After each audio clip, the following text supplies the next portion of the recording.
Alright, so the next couple of videos we're going to talk about graphing position, velocity, and acceleration and how they're related to each other. The first situation, I'm going to take a vehicle and it's going to start at the origin, okay, and its position is going to increase, but it's going to increase by a specific value every time. So pretending that this is 0, that line representing something like 5 meters, 10 meters, 15 meters. So on this axis I have time, if you can't see it below. So here are my 3 points. So it begins here, and then at 1 second, or 1 second later it's here, at another second later it's about here, and then at the third second it's at here. Okay? So I know you can barely see it, but I'm going to go ahead and put a red line on that. So those are my 3 data points. I mean, obviously we want to do more than 3, but for the purpose of this demonstration, I'm just going to stick with 3. So to draw this, we'd get something that looks like this. Okay? Cool? Now that's my position. Now looking at that, just simply looking at that and understanding what we know about mathematics, how would you describe what equation would you use to describe that curve? Okay, hopefully you can see that it's linear. So we can use the equation y equals mx plus b to describe that line. Okay, I'm just putting it in there because we should throw it out there anyway. But what we really want to do is we want to talk about what the velocity graph would look like with respect to this. Well, if you remember what velocity is, we remember saying that velocity is the rate, the change in position over the change in time. Hopefully that shows up. Yeah, the change in position over the change in time. So if each one of these hash marks represents a second, that means that my change in time here is 1 second, 1 second, and 1 second.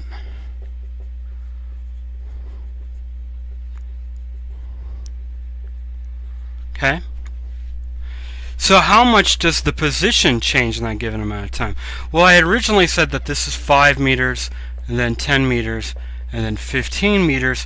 If you look at it, over the change in time, over this first group, it goes from 0 to 5. So this is right here, 5 meters. I know I'm writing kind of small. Hopefully it'll show up on the video. I'll make that one a little bigger though. That means that this right here, which is the change in my position, is equal to 5 meters. Okay? So if the change in my position, or velocity is the change in my position over the change in my time, then what does that mean for my velocity? Well, my velocity would be the change in my position, 5 meters, divided by 1 second. So my velocity for this section right here would be a value of, well, let me use a different color marker for that.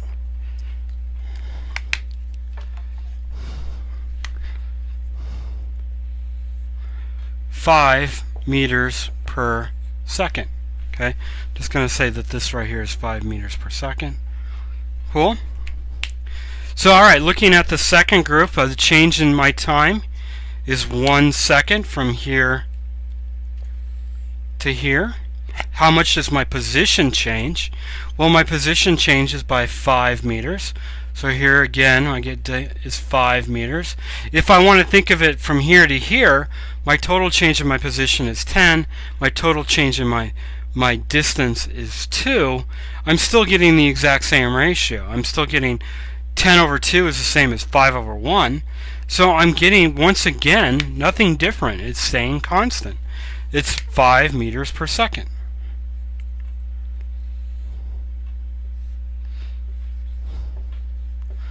Now I bet if we look at the last one, I got a change in my time is 1 second. I get a change in my position, which is 5 meters.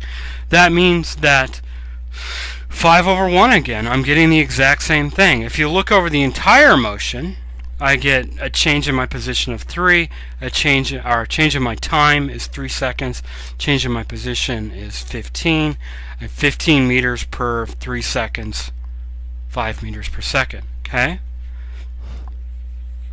So it's important to note really quick that when looking at a graph of position, we can say the slope of that graph is equal to the velocity. Okay? So the slope of that graph is equal to my velocity. Cool? That makes sense? Alright, now let's look at the next one. Looking at the next one and bringing it down, here's 1 second. Here's 1 second. And here is 1 second.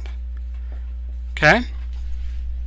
So, looking at acceleration, the definition of acceleration was the change in my velocity over time. So I've got my changes in my time. From here to here it's 1, from here to here it's 1, from here to here it's 1. But now looking at it as acceleration, well, okay.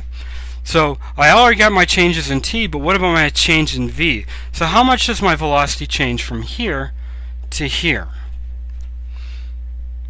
From this point to that point? Well, it doesn't change. It starts at 5 and it ends at 5. So that means that the acceleration is going to be 0 divided by 1. 0.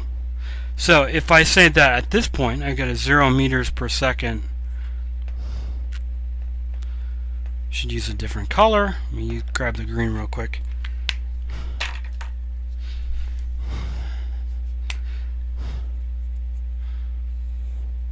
This is 0 meters per second squared.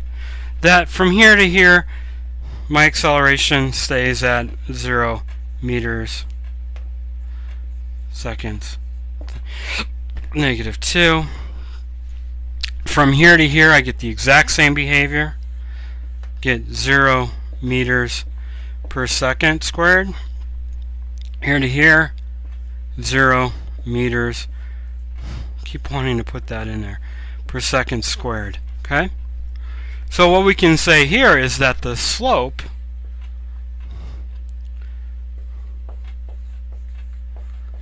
of velocity is equal to acceleration.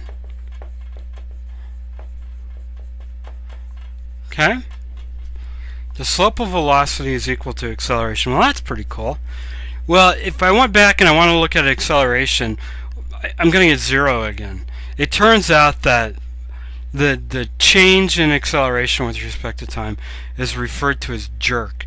But we're not dealing with jerk. We're not dealing with the change of acceleration. Change of acceleration. So we're not concerned with that. So we don't bother to look at the slope of acceleration. It's jerk, but for this class, it's not important. Okay? Cool? So I've got the slope of my position with respect to time is velocity. So the slope of position and time is velocity. The slope of velocity and time is acceleration. Okay? I bet there's more information here than that you're leading on to, though. If you look at this right here, grab the blue. If I look at this region, right in here, if I look at that region, I can say that this value times this value, which is going to be 5 meters per second times 1 second. If I look at that, so this is 5 meters per second times 1 second, well, that turns out to be 5 meters. Well, for 1 second, how far does the object travel? How far does it go? Well, for that, I want to look at my other graph. So in 1 second, it goes from 0 to 5. Okay, make that 5 a little bit bigger. To 5 meters. So this right here looks like it's telling me the position. Okay. Well, what about from here to here? Or let's go from 1 second to 2, or from 0 seconds to 2 seconds. Well, that's 5 and 5. Well, that's just 5. I don't have a change in my velocity there. So this right here just stays at 5. But this right here goes from 0 to 2. Okay? So the change right there is going to be 0 to 2. Well, that is going to be 5 meters per second times 2 seconds. Well, that turns out to be 10. Well, how far do I go in 2 seconds? Well, look right here. 10 meters. 10 and 10. I bet that this right here, if I were to add all of them together, add them all up, I'm going to get 15. Okay? So it looks, and it's not quite right, it looks like this right here is representing position. The truth of the matter is that this area right here, the area under the curve,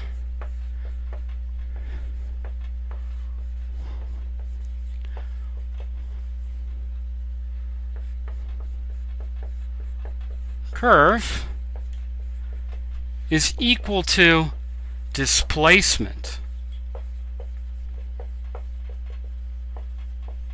Hope I got all that in there. I bet I didn't.